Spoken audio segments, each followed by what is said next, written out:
I call blood hemorrhaging. 9 points. Damn it! Polish saber. Stylishness. 7 points. Italian rapier. 8. Shit! Spanish sidesword. Range. 6. Quarterstaff.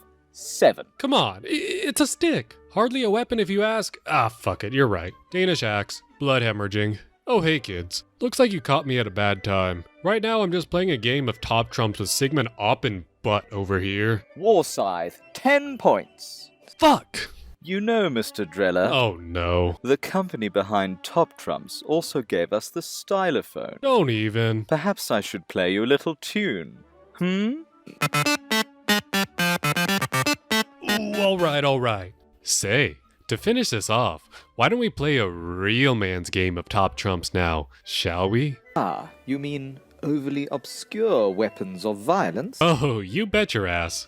So hey kids, do you like weapons? Does the idea of mashing your enemy's guts, popping their heads and ramming them till they're through on the battlefield bring you that sweet sense of self-fulfillment? Well, for people in medieval times it sure did. And during war, the lines between creativity and outright stupidity began to blur. So naturally, we were introduced to some wacky weapons during this era of humanity, like that stupid wheat scythe Mr. Oppenbaum just played there. It was not a wheat scythe, it was a war scythe.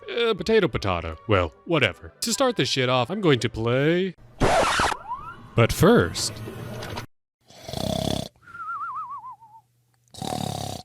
Jake, wake up! We gotta do the ad read! The algorithm police are here and they're coming for your shitty upload schedule!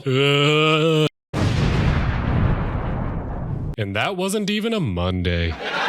So kids, has this ever happened to you? Well, if not, we can't all just sit under a rock all day. That's why you should use Atlas VPN. A virtual private network makes all of your internet traffic travel through an encrypted tunnel. That way, it protects you from spying, unsecured Wi-Fi, and hackers getting your IP address. And since most big companies hide their best content and deals behind region locking, you can just flip it on and get better deals for just about anything online. Better movies, TV shows, hell, even podcasts. Best of all, you can use it on unlimited devices too, which makes it perfect for your next sultry date night. Just whip out your phone and wow the ladies by accessing region-locked content from streaming services like Netflix, so you two lovebirds can finally watch Rick and Morty without getting judged. Aww. It's on Netflix in England and it's fire. No pun intended. And well, what's a date night without proper protection? Atlas VPN keeps unwanted eyes like malware and advertisers from getting all up in your bits and bytes. And of course, Atlas VPN gives you that sweet, satisfying feeling of not being in Serbia for a little bit.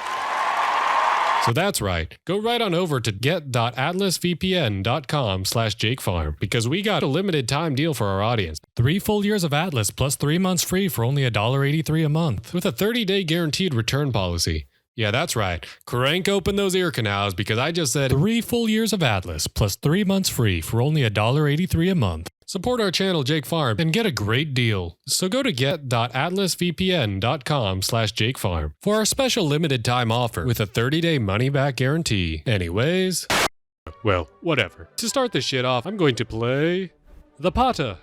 Ah, the gauntlet sword from India. How exotic. Yup. So kids, in case you didn't know, the medieval Indians really liked war. So one day, they were kind of bored, right? And they basically went like, meh, we love war and all, but this is getting kind of boring. What if we made it into a game?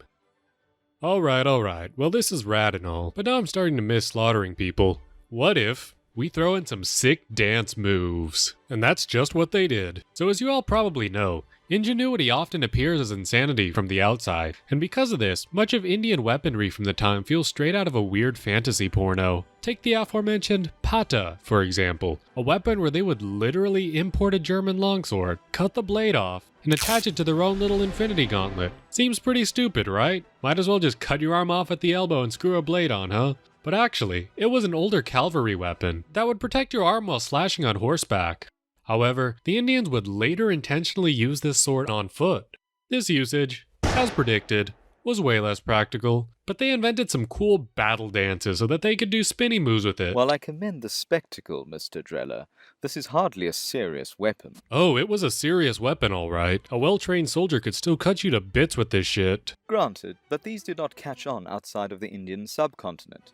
They must be, therefore, in my estimation, fundamentally flawed. Anyway, there's no slashing score category in this game, so what are you going to play? Blood hemorrhaging?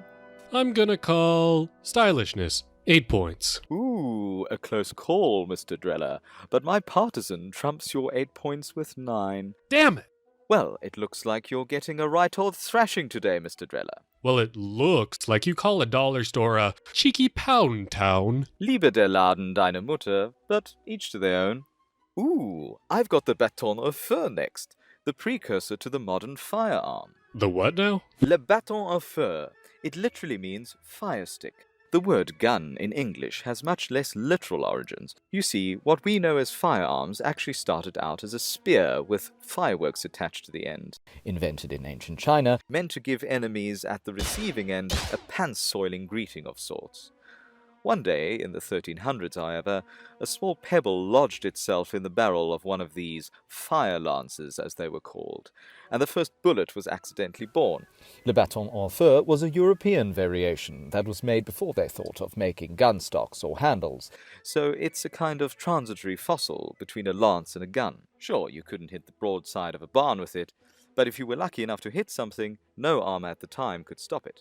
As for what category I should play... Perhaps I should call range, although the range wasn't very good on these. Fear factor, maybe?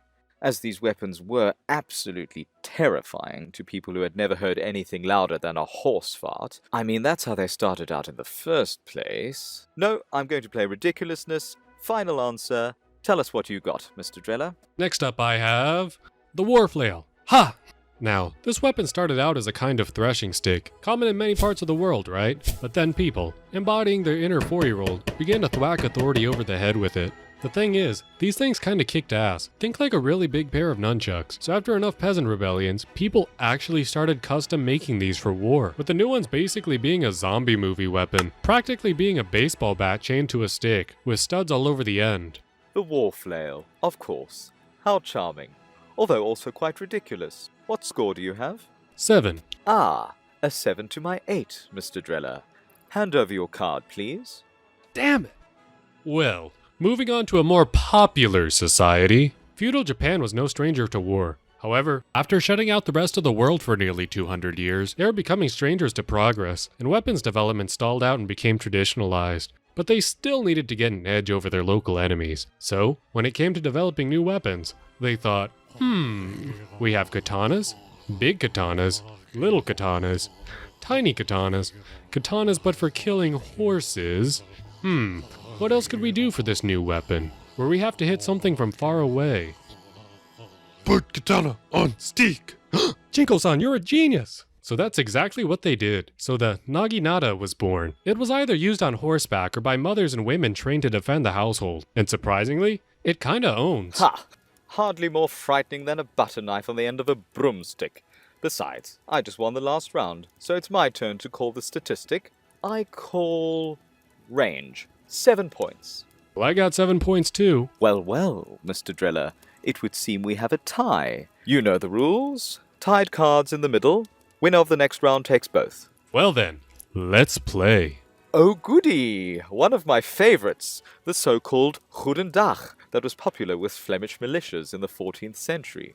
The name is Dutch for good day. Now, there are several theories as to the origin of the name, but my favorite states that the name comes from the effect of the weapon's spike, when the wielder of the Goedendag would kill by sticking the spike through his enemy's throat. The victim's spine at the neck would be cut, causing his head to tilt forward as if to say, "Good day." So, Mr. Dreller, I say Goedendag to you and call Fear Factor with a score of 8. Fine. Don't say you didn't ask for it, because with my now forced hand, I play Saint Olga of Kiev.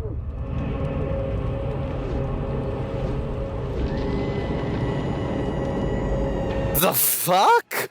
How is that even legal? Where's the rulebook? Well, she is a deadly medieval weapon after all. Well, you might as well grab my hardy Goedendag and shove it up my ass, because fuck it, I'm out. Well, yeah, I bet your top lofty little ass would enjoy that, wouldn't you?